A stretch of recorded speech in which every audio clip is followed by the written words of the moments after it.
കേരളത്തിൽ കപ്പൽ നിർമ്മാണശാലയ്ക്കായി 10,000 കോടി രൂപ നിക്ഷേപിക്കുമെന്ന് മുഖ്യമന്ത്രി വി.ഡി. സതീശന്റെ അവകാശവാദം തള്ളിയിരിക്കുകയാണ് ടാറ്റ ഗ്രൂപ്പ്. കപ്പൽ നിർമ്മാണശാലയ്ക്കായി ടാറ്റ ഗ്രൂപ്പ് അനുമതി തേടിയെന്നും ഒരു മാസത്തിനുള്ളിൽ സർക്കാർ അതിന് അനുമതി നൽകുമെന്നുമായിരുന്നു ബ്ലൂബർഗിന് നൽകിയ അഭിമുഖത്തിൽ വി.ഡി. സതീശൻ പറഞ്ഞത്. എന്നാൽ ഇക്കാര്യം അപ്പാടെ നിഷേധിക്കുകയാണ് ടാറ്റ ഗ്രൂപ്പ്. കേരള മുഖ്യമന്ത്രിയുടെ പ്രഖ്യാപനം അമ്പരിപ്പിച്ചുവെന്നും കേരളത്തിൽ എന്നല്ല ഒരിടത്തും കപ്പൽ നിർമ്മാണശാല എന്ന പദ്ധതി തങ്ങൾ ആലോചിച്ചിട്ട് പോലും ഇല്ല എന്ന ടാറ്റ ഗ്രൂപ്പിലെ ഒരു ഉന്നത ഉദ്യോഗസ്ഥൻ വെളിപ്പെടുത്തി. എക്കണോമിക് ടൈംസ് ഇൻഫ്രയോടായിരുന്നു അദ്ദേഹത്തിന്റെ പ്രതികരണം. അതേസമയം നിർദ്ദിഷ്ട നിക്ഷേപത്തെക്കുറിച്ച് അഭിപ്രായം ആരാഞ്ഞ് എക്കണോമിക് ടൈംസ് അയച്ച ഇമെയിലിനോട് ടാറ്റ ഗ്രൂപ്പ് ഇതുവരെയായിട്ട് പ്രതികരിച്ചിട്ടില്ല എന്നും റിപ്പോർട്ടിൽ പറയുന്നുണ്ട്. ടാറ്റ ഗ്രൂപ്പിലെ പേര് വെളിപ്പെടുത്താത്ത ഒരു എക്സിക്യൂട്ടീവാണ് റിപ്പോർട്ടിൽ പ്രതികരിച്ചത്. ഒരുപക്ഷെ മുഖ്യമന്ത്രിക്ക് തെറ്റായ വിവരമായിരിക്കാം ലഭിച്ചത്, അല്ലെങ്കിൽ എന്തെങ്കിലും ഫലങ്ങൾ കാണിക്കണമെന്ന കടുത്ത സമ്മർദ്ദത്തിലായിരിക്കാം അദ്ദേഹം.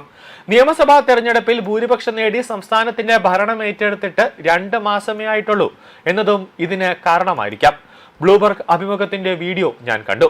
അദ്ദേഹം പറഞ്ഞ കാര്യങ്ങൾ തന്നെയാണോ യഥാർത്ഥത്തിൽ പറയാൻ ഉദ്ദേശിച്ചതെന്ന് എനിക്ക് സംശയമുണ്ടെന്നാണ് ഉദ്യോഗസ്ഥൻ പറഞ്ഞത്.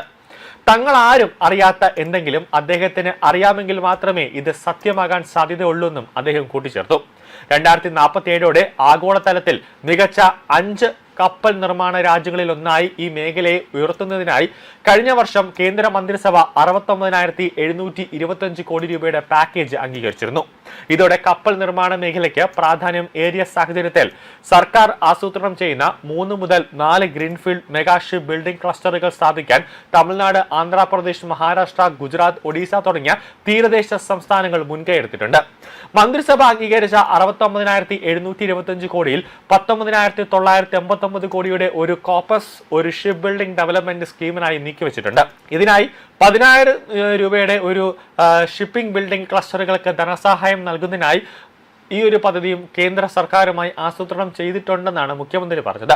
കേന്ദ്ര സർക്കാർ ആസൂത്രണം ചെയ്യുന്ന ഗ്രീൻഫീൽഡ് ഷിപ്പ് ബിൽഡിംഗ് ക്ലസ്റ്ററിന് പ്രതിവർഷം ഏകദേശം 1.2 ദശലക്ഷം ഗ്രോസ് ടണ്ണേജ് ശേഷിയുള്ള 1 അതിലധികമോ വലിയ കപ്പൽ നിർമ്മാണശാലകൾ ഉണ്ടായിരിക്കണം.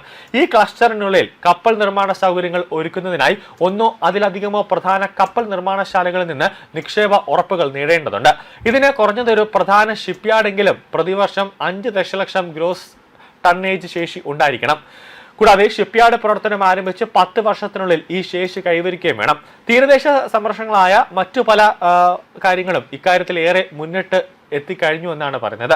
കേരളം ഒരു ഗ്രീൻഫീൽഡ് ഷിപ്പ് ബിൽഡിംഗ് ക്ലസ്റ്റർ സ്ഥാപിക്കുന്നതിനായി ഇതുവരെ ഒരു നിർദ്ദേശവും മുന്നോട്ട് വച്ചിട്ടില്ല എന്നാണ് എക്കണോമിക് ടൈംസ് ഇൻഫ്ര റിപ്പോർട്ട് ചെയ്യുന്നത്. അനുയോജ്യമായ സ്ഥലങ്ങൾ കണ്ടെത്തുകയോ വിശദമായ പദ്ധതി അത് റിപ്പോർട്ട് തയ്യാറാക്കുകയോ അല്ലെങ്കിൽ അതിനെപ്പറ്റി പഠിക്കുകയോ പോലും പ്രാഥമിക നടപടികളൊന്നും സംസ്ഥാന സർക്കാർ ആരംഭിച്ചിട്ടില്ല എന്നാണ് പറയുന്നത്.